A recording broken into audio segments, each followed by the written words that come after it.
Hello, Oracles. Well, today we got our CPI reading in. It got a better than expected number. The market then cheered this. Tesla cheered it as well. Tesla rallied and boosted up and rebounded about 1%. Wasn't a huge jump, and it definitely underperformed the market, especially when you factor in the beta of 2.0. So, we're going to get into the charts. We're going to get into some information looking at the trending for Tesla going into earnings next week and what we might anticipate for Q3. We'll take a look at the inflation data and discuss a little bit about what we think the Fed is going to be doing with interest rate hikes coming up on the 25th. So we'll get into all of that in just a minute.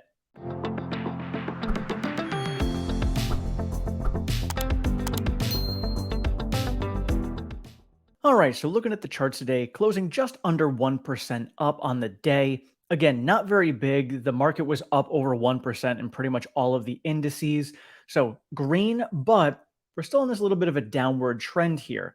Again, volume is pretty darn low, 95 million shares trading hands. I think there's a lot of breath holding going on, just waiting till next week's earnings. So we're kind of seeing a consolidation going on right around this $269 to $272 mark. We'll see where we end up being next week, but I think this is just kind of where we're consolidating at the moment. And so looking at the lines of Gort here, so any of you who follow Gort over on Twitter shared this out, and you can see here that we are still on a downtrend. Despite the fact that we had a green day today, we're still in that downward red channel. So this is starting to look like a downward trend is beginning. But again, we are looking at that kind of an arrow pointing there to the right. So that's what I'm looking at as far as the consolidation goes. We're making higher lows and lower highs. That is called the consolidation.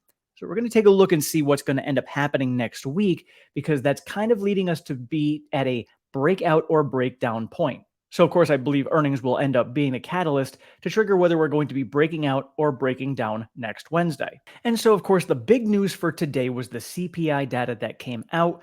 We kind of mirrored what happened last month. Last month, we were forecast at a 4.1%, came in at a 4%.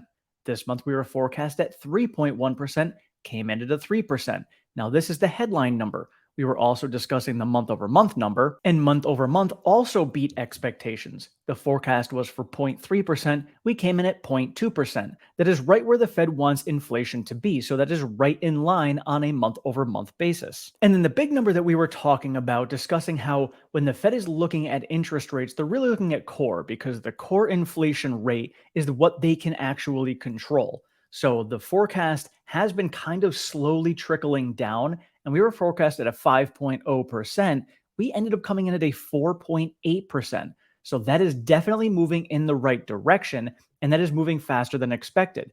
So now the market did cheer this today. My thoughts on this are, I think the Fed is still going to end up raising interest rates. So despite the fact that we now have signals that the Fed might not have to, we might end up seeing the market rally and then this rug pull come out from underneath us and the Fed goes up on rates anyway. And then when we look at the core month over month, same thing. We had a forecast of 0.3%, came in at a 0.2%.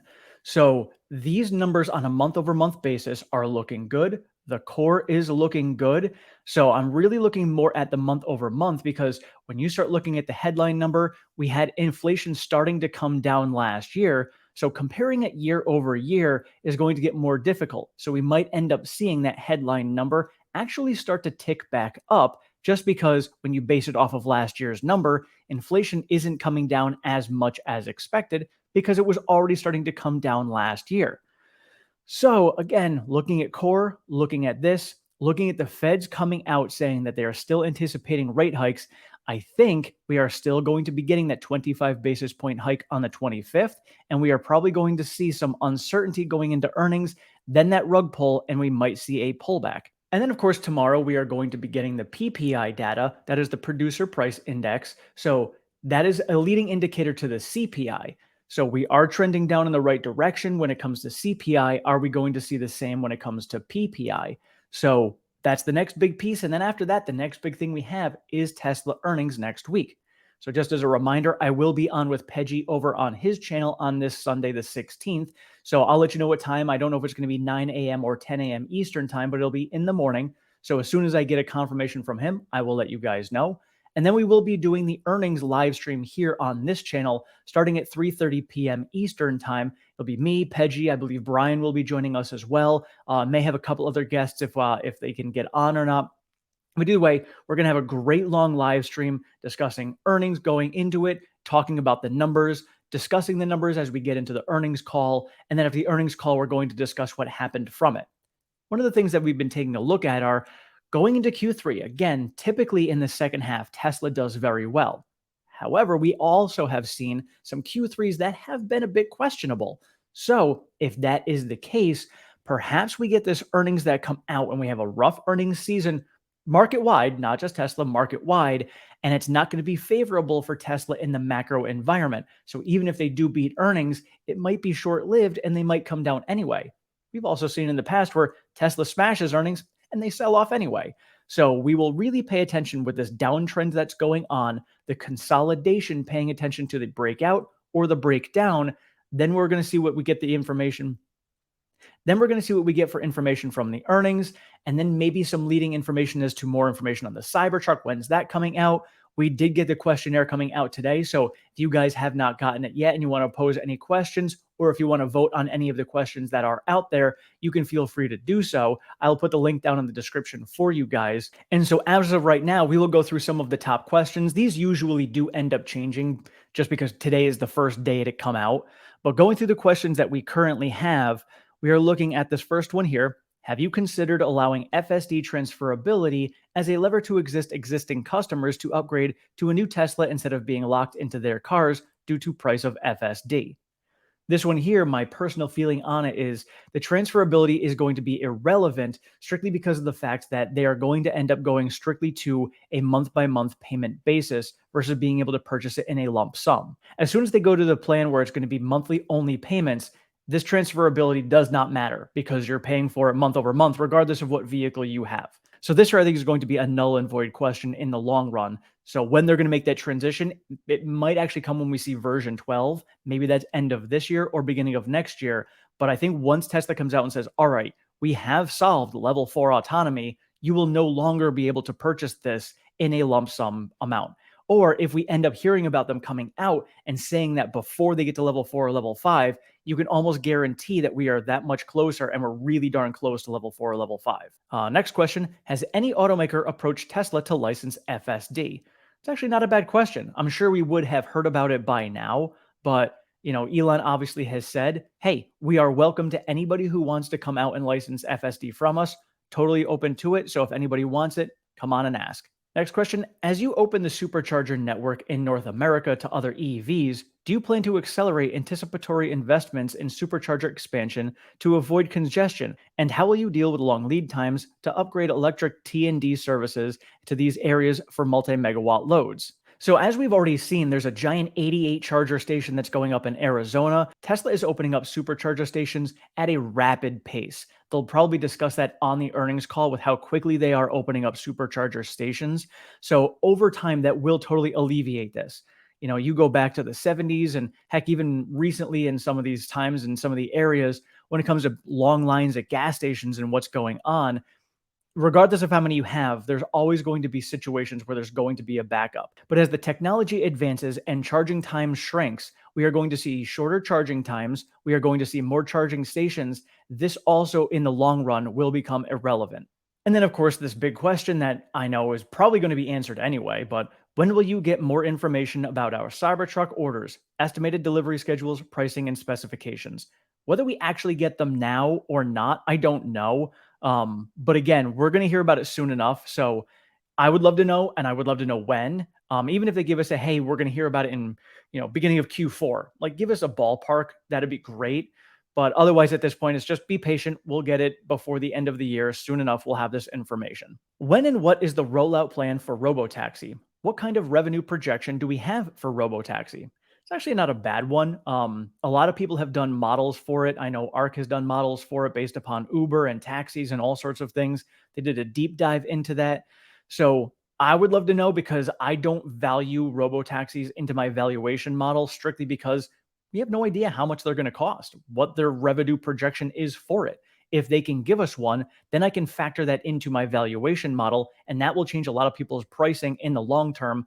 But the caveat there is still, when will FSD be solved? When will robotaxis actually hit the road? Because, yes, you can tell us that the plan for robotaxis is coming. Revenue projection is going to be about $10 billion annually, whatever it's going to be. But if it's not going to be until 2030, does it make a difference in the near term? Definitely not. So having an idea of timing on it may not be bad, but even then, Elon may not know the timing because we don't know when FSD is going to be solved and regulated. Here's actually a good one. And we knew that this was going to take time, and they've discussed this in the past. Please describe the progress towards the reduction cost goals presented at Battery Day.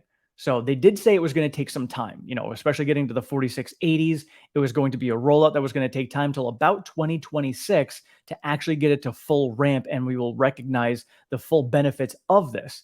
So we still have 3 years based upon those original goals that are out there. So the progress would be nice to hear. We know that they were slower in the progress initially. So it'd be nice to see if they've had a chance to catch up, if they have enough 4680 batteries going towards the Cybertruck, what their other battery plans are when it comes to distribution between all the vehicles. That would be good information to know, and we might end up hearing about some of that. And then the last question we'll go over is, can you provide some guidance on when we can expect the first vehicles to be produced from Giga Mexico? Will it serve as a major export hub for North America and beyond? So this is actually, I like this question. So we have a lot of assumptions that, end of 2024, we're going to end up seeing the first vehicles getting produced out of Giga Mexico. That was the plan that they had told us. Are they still on track for that? I would like to know that. Will it serve as a major export hub? That to me also is important because chances are it will be, considering it's going to be the first factory that's going to be producing this supposed Model 2 or the next gen platform. I'm guessing it's going to be exporting, obviously to all here in North America. It's not going to be serving just Mexico. It will come here to North America, but is it also going to be going over to Europe? Is it going to be going to China as well? Where else in the world is this going to be exporting vehicles to? How many vehicles does it plan on exporting? And how quickly is that going to ramp up and actually be able to fulfill all of these needs and demand? I think we're going to end up seeing a Model 2 backup even worse than what we saw with the Model Y and Model 3 several years ago, where my Model Y was a 12 to 14 month lead time.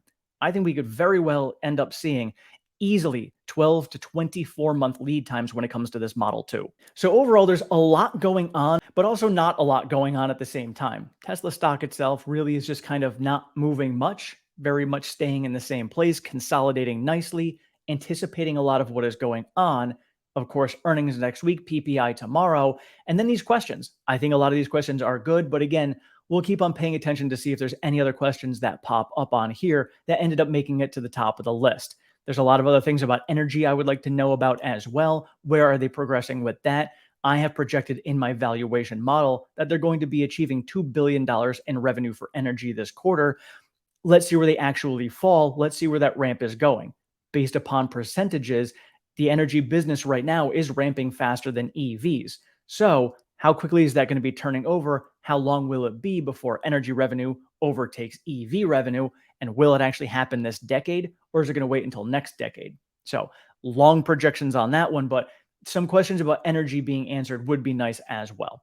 Speaking of energy, we will be having Kendall on here. He will be discussing a lot of his knowledge on the energy side of the business as well. He has been an advisor for utility service himself, so he'll be able to provide a lot of information on how he feels that Tesla energy is going to impact these grids that are out there to make sure that we have a strong enough grid to be able to handle all of these EVs coming out.